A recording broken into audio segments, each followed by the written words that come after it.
Welcome to the launch of the all-new 2011 Ford Explorer. Now, we do mean all new. This car has been very much redesigned from start to finish. This isn't just some sort of reimagined version of an older concept. What they did is they actually changed this from being an SUV and it's now a crossover. What that actually means is that it's now based on a car platform. It's no longer based on a truck platform, so it gets a fully independent suspension, and it also makes for a more car-like driving experience, which is in Ford's experience, and I think in our experience too, is what consumers are really looking for. They want something that's big and manly looking and can really do the off-road stuff when you need it, but it's more conducive to everyday living. The interior of the new Ford Explorer is really sort of highlighted by technology. Most important of that, and sort of the central point of the cockpit, is the My Ford touch system. Now what that is there's a great touch screen here in the middle, but it's more than that. You've got these knobs on the steering wheel, these sort of five-way controllers like a video game that allow you to scroll through all your different programs that you want to do, either on here, or there's actually these programs that show up on these great LCD screens on the dash that have a great sort of visual appeal to them and really give a high quality feel to the cabin. As for the driving experience of the new Ford Explorer, well, that's where the whole crossover aspect really shines through. Compared to some traditional SUVs that still feel very much like you're driving a truck, the Explorer feels mostly like a car. It's actually quite stable on the road. There isn't a lot of body roll, and we're even surprised with how good Ford's electric power steering is. And Ford believes, and we have to agree, that most people are really looking for a more car-like driving experience, along with the more car-like fuel economy, which the Ford Explorer also delivers with that new V6 engine. So what's very important about this vehicle, along with the new underpinnings, is a new Ford engine. Now, Ford's gone through a lot of changes recently, and one of the big things they're doing is downsizing their engines or using the turbocharged EcoBoost engines. That hasn't come out for this yet, but it will in the near future. In the meantime, the launch engine for this car is a new 3.7-liter V6. That's actually the engine first came out in the new Mustang and won a lot of praise for that. It makes 290 horsepower and 255 foot-pounds of torque, which is pretty solid. And Ford said that's actually 2 horsepower less than the current V8 that's offered, but it gets 32% better fuel economy. Compared to the old 4-liter V6, it gets 25% better fuel economy. We're looking at 25 miles per gallon on the highway or 17 miles per gallon in the city. On this all-wheel drive model, it's 23 miles per gallon on the highway, and really the all-wheel drives are what Ford's really pushing at this event. It's sort of the hallmark of this vehicle as an SUV. They're trying to show off the capability, so we're going to do a lot of that today. All right, we're here now trying to take the brand new Ford Explorer, the crossover, not the SUV, off-road to see how it handles. And we're instructed by our lovely friends at Ford here to drop it right into the mud and ruts mode. There's also, if you see here, that's for sand, and then we got another setting for snow. So we'll put it back in mud and ruts, and away we go. So what's the ground clearance on this? Is right at 8 inches. And that's the same essentially as the previous.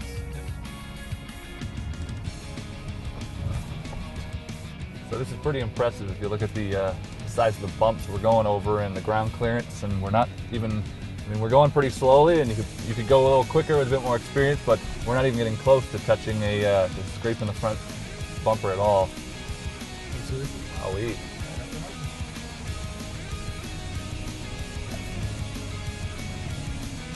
That's incredible. No problem at all.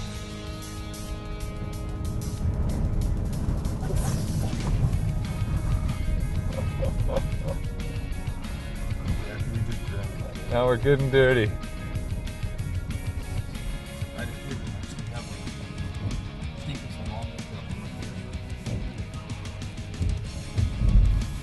it'll just hold it. You don't need to. You almost can't see where you're going, so to speak. That's incredible. And what kind of angle is this? No? You feel like you're going straight down. Turn off, hill descent control, if you want to. That was extremely impressive. So, along with being a whole lot of fun, that showed some real great capability of the new Explorer. What's possibly even more surprising than the ability to go down the hills and traverse some pretty large bumps and explore just the ride height, the full ride height of this car, is in comparison to how nice it was on the road, it's equally as capable on the road, how nice it feels. And so it does a great job of being capable off-road, but really delivering a nice, solid car-like on-ride feel. It's still different from a lot of its competitors that are traditional SUVs. So we've already taken Ford's new Explorer off-roading, exploring the mud setting on the car, which allows you to do some pretty decent off-roading. It's for mud and ruts, some big holes that we came across on our trip. Now, this latest test out here, you're seeing guys test out both the sort of two extremes of the terrain response system, and that's the snow setting as well as the sand setting. Now, the snow setting, which was probably first in there, it really sort of limits you a lot, which is what you want on the snow. You want everything to kick in, make sure you've got a lot of great grip, but it also means there's a lot of traction control and not a lot's going on really to help you on those snowy days. But for sand, you need to keep your speed up. And as you can see now, he's got the sand going on, and you're really able to throw some snow up. You can actually drive the car with the rear end, which is a lot of fun. You can really play with it in that setting. So it's attempted to show the sort of expanse of the new terrain response system, how it can really go from many different ways. And Ford designed this system to be something that was easy for people to understand. So rather than high 4, high low, regular consumers really didn't get those features. So they decided, let's make it so regular consumers can understand. And when you're on sand like that, well, you just hit sand and it's simple enough. So the sun is quite literally setting on our day with the brand new Ford Explorer. And, in conclusion, we have some things we liked about the car and some things we don't like about the car, which we just want to wrap up. For starters, there are a lot of great new features. I mean, we really love the crossover aspect. We like that it's much more user-friendly on an everyday basis for driving around, your regular urban routine. And we just feel more comfortable in it, and a lot more drivers will feel comfortable driving this vehicle around. Another great feature is that fuel economy with 25 miles per gallon on the highway, which Ford says is 2 miles per gallon more than any of the competition. And finally, after having taken it off-road and really seen what it can do, we're really impressed that despite being a crossover, a soft roader, if you will, it's still quite capable off-road. The hardcore off-roaders are definitely going to be offended by this car and will think Ford's turned their back on them. But as Ford mentioned to us today, they said that essentially nobody who owns a Ford Explorer right now takes it rock crawling or really true off-roading, so they're really not worried about alienating that group of people.